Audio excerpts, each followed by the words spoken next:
JK Yadav Films present. बोला बोला छठी मैया की JK Yadav Films. मम्मी के साथ छठ घाट पे आई है।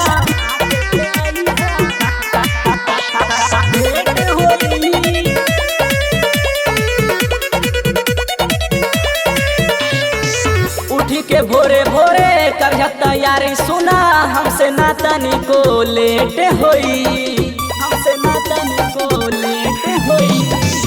उठी के भोरे भोरे कर तैयारी सुना हमसे ना तनी को लेट होई। मम्मी के साथ छठ घाट पे अइहा ओही जे करे जाऊ भेंट होई। मम्मी के साथ छठ घाट पे अइहा ओही जे करे जाऊ भेंट होई।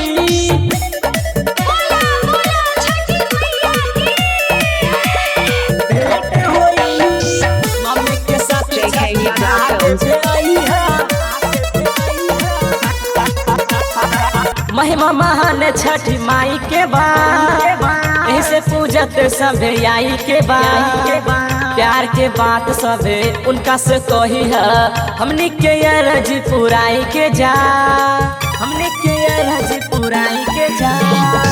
महिमा महान छठी माई के बाद ऐसे पूजत सभे आई के बाद प्यार के बात सभे उनका से कही है।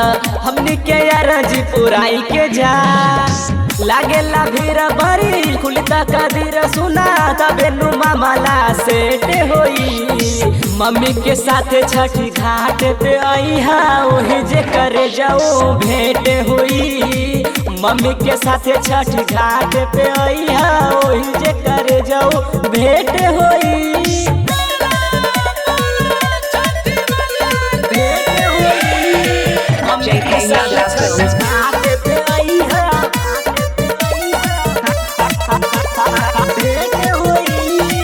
सुना अकेले तू रही हो फोनवे पे बात सब कही हो।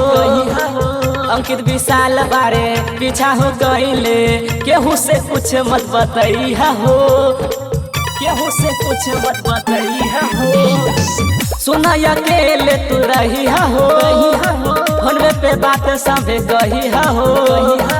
उज्जवल संदीप बारे पीछा हो गईले केहू से कुछ मत बताई हो।